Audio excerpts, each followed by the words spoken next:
You've attempted to quit, swearing to yourself in moments of clarity and regret after giving in that this would be the last time.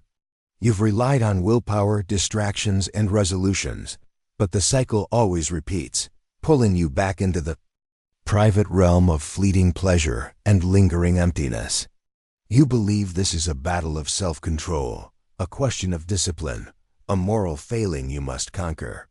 But what if I told you the fight is not with your hands, not with your body, but with a ghost that has been directing your life from the shadows since you were a child? What if the uncontrollable urge that brings you to your knees in solitude is not a simple desire for release, but a desperate cry from a part of your soul that has been starved? The compulsion is not the problem. It is a map pointing to the real wound, and that wound has a face. It is the face of your father. You will never break this cycle by fighting the symptom. You must turn around and face the source. You must look into the eyes of the man who was supposed to give you the world, and understand what he gave you instead: an emptiness you have been trying to fill with your own hands. You think it's about willpower. You think if you were stronger, more disciplined, or more virtuous, you could simply command this behavior to cease. You set rules, you make promises, you feel a surge of control, only to watch it crumble when the urge returns stronger than before. This is because you do not understand the nature of the psyche. Carl Jung was clear: that which you resist persists. What you push into the darkness does not die. It gains strength, becomes autonomous, and waits for a moment of weakness to take the throne. Your compulsion is not a simple impulse. It is a repressed force that has taken on a life of its own. Every time you fight it with brute force, you are feeding it, giving it your energy and attention, making it the secret center of your life. It is not your weakness, it is your misdirected strength. The act itself has become a symbol, a ritual performed in the dark. It's a desperate attempt to feel something, to feel powerful, to feel a release from a tension you cannot name. But the tension always returns because you are trying to solve an internal problem with an external act. It is the language of your unconscious, a message from the part of you that has been ignored, and it will not be silenced until it is understood. Stop fighting the messenger and start listening to the message. The message is about a void, an absence, a gaping hole where a king should be. To understand the hole in your own soul, you must first understand the function of the father in the architecture of the psyche. The father is not just the man who raised you. He is an archetype. He is the principle of order, of law, of discipline. He is the bridge to the outside world. The father is the one who is meant to bestow upon you a sense of your own authority, your place in the world, your ability to act with purpose. He is the voice that says, "You can do this. The world is difficult, but you have the strength to meet it. Here are the rules. Now go and build your kingdom." But what happens when that voice is silent? What happens when the father is a ghost, physically present but emotionally absent? Or a tyrant whose only law is criticism and shame? Or a weakling who could not even build his own kingdom, let alone show you how to build yours? An immense void is created. This is the father wound. It is a fundamental lack of inner structure, the feeling of being unmoored in the world, of having no internal compass, no sense of solid ground beneath your feet. It is a hunger for validation that never came.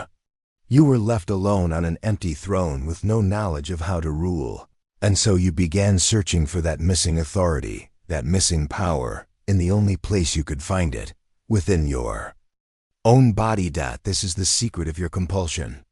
The repetitive act is a desperate, symbolic attempt to generate the very things the father was meant to give you. In that moment of solitary release, you are unconsciously playing all the parts. You are the source of your own pleasure. You are, for a fleeting instant, sovereign. You create a feeling of power where there is a vacuum of it.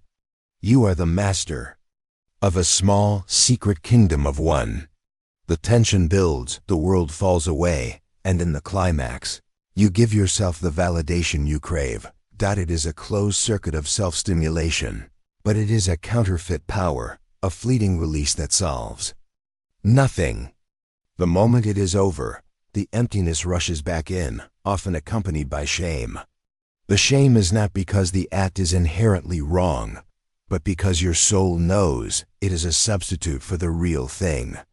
Your psyche is not trying to feel pleasure. It is trying to feel whole. It is trying to be its own father. It is trying to initiate itself into a manhood that was never bestowed. It is a lonely, tragic ritual of a prince trying to crown himself because the king abandoned the castle. And as long as you seek that coronation in the shadows of your room, you will remain a prince of nothing, a king of a moment, forever trapped in a cycle of temporary power and permanent dissatisfaction. The real kingdom is waiting, but you must first abandon this false one.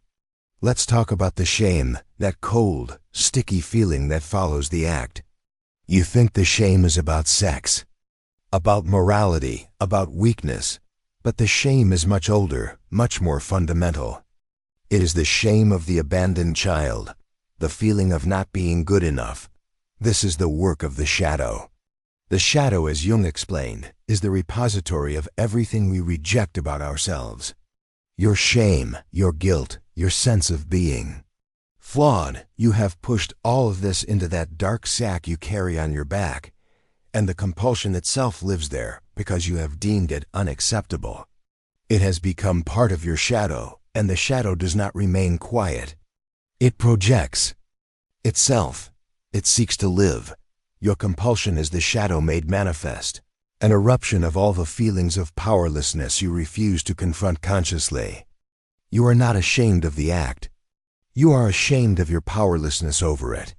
You are ashamed because it reminds you, again and again, that you are not the master of your own house.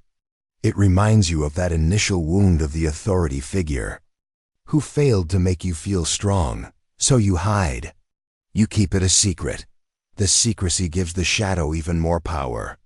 It thrives in the dark. It feeds on your isolation. You are trapped in a feedback loop.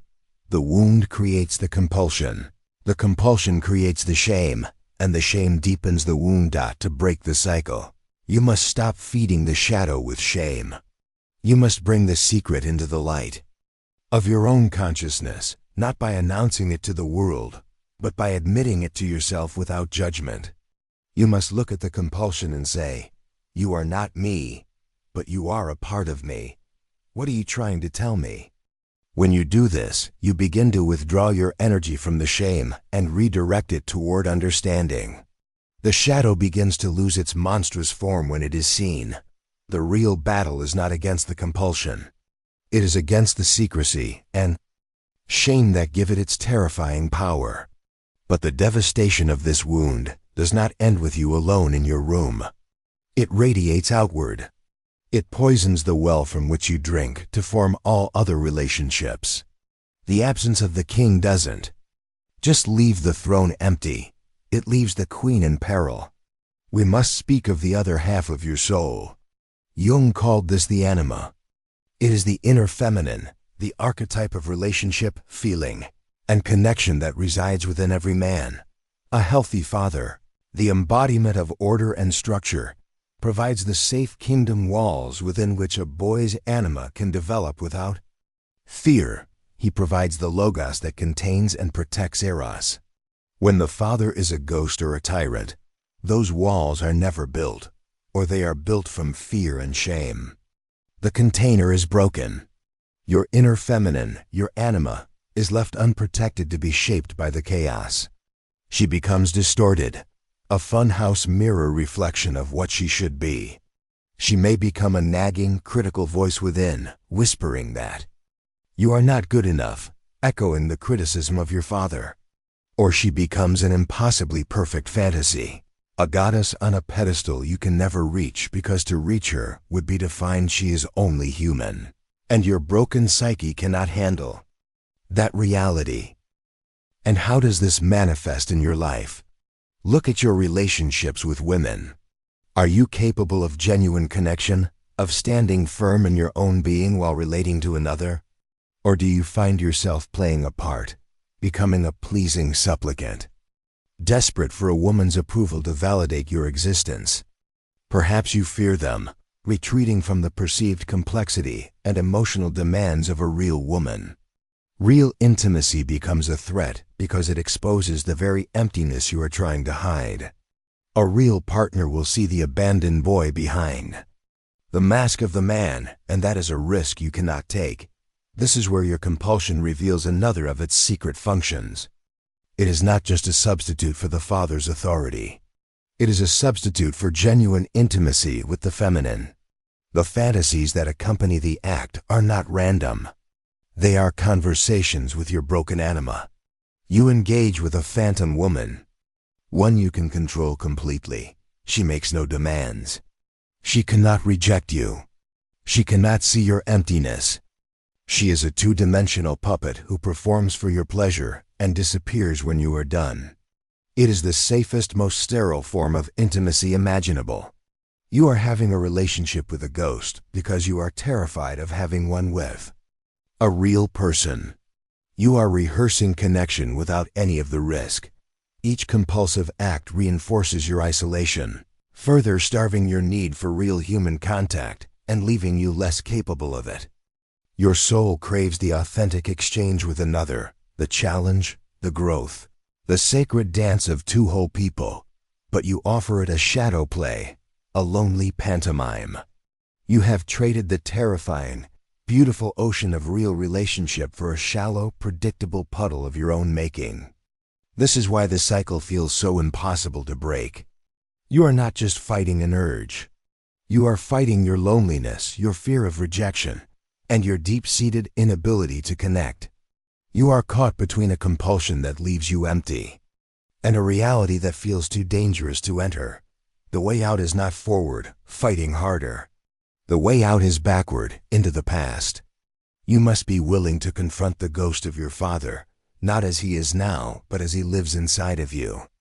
You must face the internalized image of him that has shaped your life. This does not mean you must confront your actual father. He may be gone, or he may be incapable of understanding. The work is internal. It is about sitting down in the quiet of your own mind and allowing the feelings associated with him to surface, all of them. Feel the disappointment. Feel the rage of the boy who waited for a father who never showed up. Feel the longing for his approval, a longing that still pulls your strings. Feel the sadness for the relationship you should have had but never did. Do not run from this pain. This is the pain you have been numbing with fleeting pleasure. This is the tension you have been releasing in a counterfeit climax. You have been using your body to medicate a wound in your soul. Stop medicating. Let the wound bleed in the safety of your own awareness. By allowing yourself to feel this, you are doing what Jung called making the unconscious conscious. You are bringing the monster out of the basement and into the living room. It is frightening at first, but once in the light, you can finally see what it is. It is not a monster. It is a wounded child, your wounded child. And now you can begin to heal it. You, as the conscious adult, can begin to give that inner child what the father never did. You can begin the process of becoming your own father. This is the great work. Jung called it individuation. It is the process of becoming whole, of integrating the disparate parts of your psyche into a unified self. It is the final answer to your compulsion because it replaces a counterfeit ritual with a genuine reconstruction of the self. Becoming your own father means you must consciously and deliberately build within yourself the qualities that were absent. If your father gave you chaos, you must build order, create routines, set goals, keep your word to yourself. Each small act of discipline is a brick in your new inner foundation. If your father gave you criticism, you must give yourself validation. Acknowledge your own efforts, celebrate your small victories. Learn to speak to yourself with a voice of firm but compassionate authority. Stop waiting for applause from a ghost and become your own audience. If your father gave you absence, you must give yourself presence. Be conscious of your choices. Act with intention. Stop living on autopilot, driven by unconscious urges. Life is your kingdom. You must be present to rule it. This is not a quick fix. This is the work of a lifetime. But it is real work, unlike the empty ritual of your compulsion. This work builds something that lasts. It builds character. It builds self-respect. It builds an internal authority that no one can take from you. As you build this new inner structure, you will find that the compulsion begins to lose its power. The psychic energy that was channeled into that desperate act will now have a new place to go. It will be used to build your life, not to escape from it. The urge will wither from lack of need. You will no longer need to simulate power in the dark because you will be building real strength in the light. You will no longer need a fleeting release from tension because you will be resolving the fundamental psychic tension that has plagued you your entire life. You have stood for too long in the ruins of a kingdom that was never built for you. You have been haunted by the ghost of a king who abandoned his throne. The compulsion you wrestle with is nothing but a shadow puppet show, a distraction from the real tragedy. The tragedy was the absence of a father, but within that tragedy lies your greatest opportunity. The empty throne is yours to claim. The process of claiming it is not through fighting your urges, but through rebuilding your soul from the ground up. The pain you feel about your father is not a curse. It is the raw material. It is the sacred fire you must use to forge a new man from the ashes of a wounded boy. The path is not easy. It demands courage. It demands that you face the darkness you have been running from your entire life. It demands that you let go of the hope that the past could have been different and accept the responsibility of creating your own future. You are the man you have been waiting for. The authority, the validation, the power, it is all waiting to be built by you for you. Now I want you to make a choice. You can continue to fight the shadow on the wall, to wrestle with the symptom, to live in the repeating cycle of shame and release. Or you can turn and face the source of it all. You can begin the great work of becoming your own father. If you are ready to stop being a slave to the past, if you are ready to claim your own throne, I want you to state it. Leave a comment below that says, "I will face the Father within." Let it be the first act of a new authority, the first decree from a king returning to his kingdom.